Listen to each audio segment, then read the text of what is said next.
Hi, my name is Chadwick. Welcome back. This is going to be lesson 3 on inpainting in the Fusion page. This is going to be my second main inpainting technique, and this is the blur divide technique. What this basically allows us to do is to take a pre-multiplied image that has a mask cut out, a stencil, blur it, and then divide those pixels back up to their full values. It's much easier to show than to explain, so let's take a look.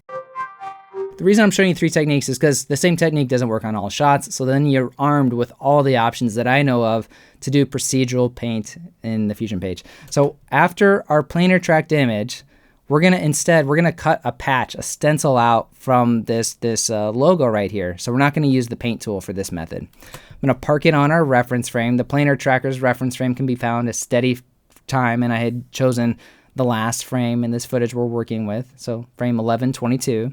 I'm going to grab a brightness contrast node to actually cut the patch out. So that can be found up here in the toolbar, just brightness contrast, and I'm not going to use it for color changes. I'm actually just going to use it to multiply an alpha channel. It's the fastest node in Fusion, so it's a good purpose for this tool, even if you're not using it for color. It can also be used to clamp alpha values with the clip black and clip white, but that's for another day. So using the brightness contrast tool, I'm going to feed the stabilized version of the footage into there. I'll click Alt or Option to make a little pipe connector so we can try to stay a little bit organized. And on the frame, I'm going to grab a B-spline tool to cut a stencil of the logo. Now, when you're doing this, you just click to create a path. You just want to be mindful of where you're placing the points so that they're not on a white artifact or piece of texture, because what happens with this technique is we take the color of where the intersection of the mask is, and we pull that inward is what happens. So I'm just using B-spline, going along, happy dandy. We close it up. Shift-O will also close it if you're not sure if you closed it.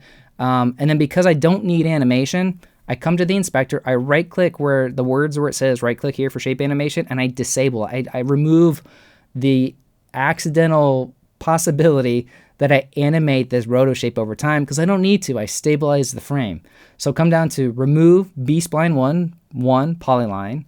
And now if I go to another frame and I don't choose the multi-frame option, these nodes, I don't accidentally change the shape over time. Now if I look right here, I do actually have maybe I got too close and I want to pull this pixel in.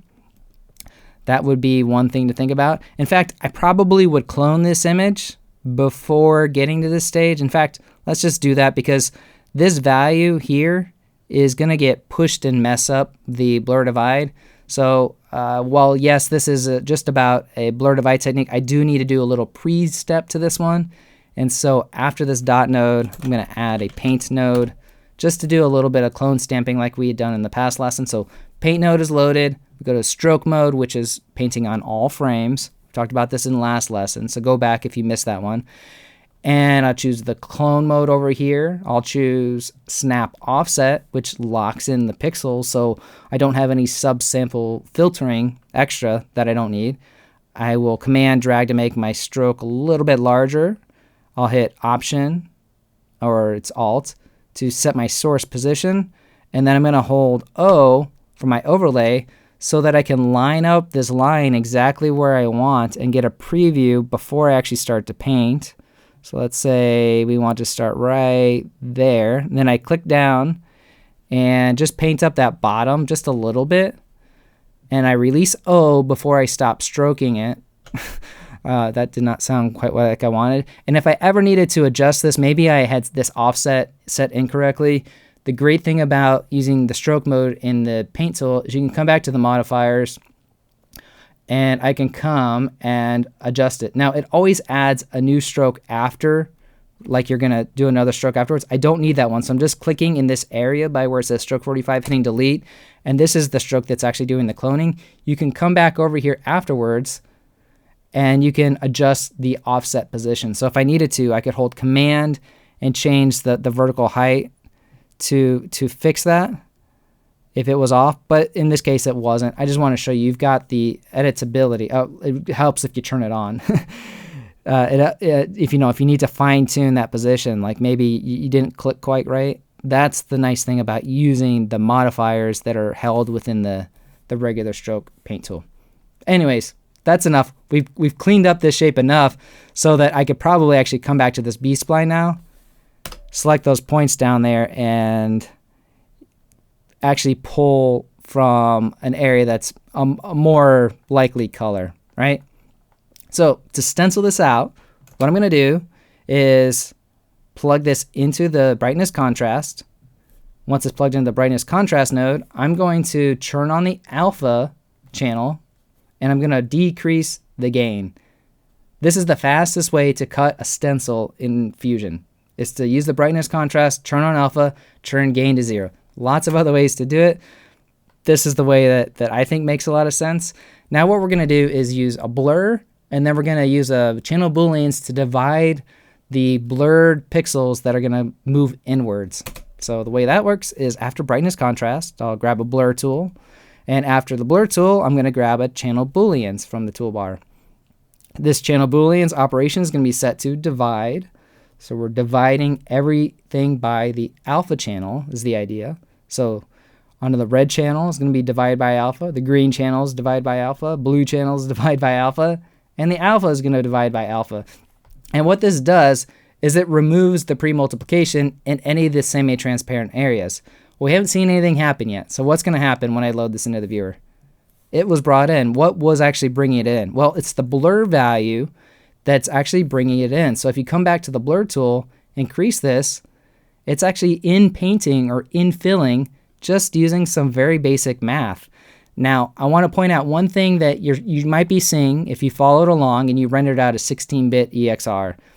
This needs to be working in 32-bit float, not 16 float. So what you do is you can just change before we go into this setup over here and add a change depth node. Basically, it gives it a little bit more precision to work so you don't get those artifacts. Shift space CD is the change depth node. And in this node, just change it instead of saying keep the bit depth, go to float 32. You should see that change up here in the corner, and you should see the artifacts disappear. See, the artifacts are gone. It's working in more precision, and maybe we didn't even need as much blur. Just blur it enough so that that hole gets completely filled up. Play it around. Make sure you're not seeing that pop open at all. And you can see how those lighting changes have basically kept across all the different frames. Now, I think it still could use some blur. Anytime you use these techniques like this blur and divide, it's converging to these hard lines, and I don't want those hard lines, so we put a blur on top of this blur.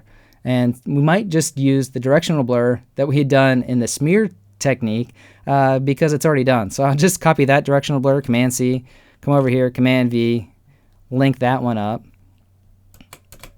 And it's always a good idea anytime you do paint to turn on your gain gamma viewers, because in this view, it doesn't look so bad, but it actually isn't that well blended. So I always suggest hold on to your viewlet that opens your gain and gamma, lower your gamma a bit. Maybe you don't need to increase the gain, it just kind of depends. But these are your magnifying glasses to looking for errors in the image. And without the directional blur, it certainly helped, but we might want to do a little bit more even.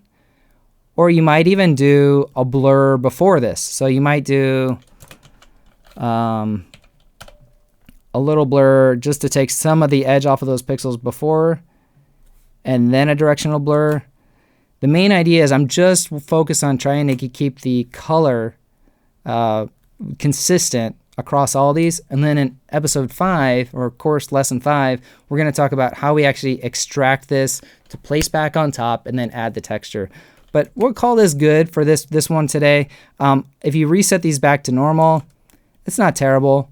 It could definitely be better, but that's why I'm showing you 3 different techniques to do inpainting. This is just one of them. It probably works best with smaller patches compared to the smearing paint method, or what I'm showing you next in the next lesson, which is all about using the clean plate tool, which is not just for using the delta keyer. My name is Chadwick. Thank you so much for sticking with me and learning. And because there's so much more to learn, I'll see you in that next lesson.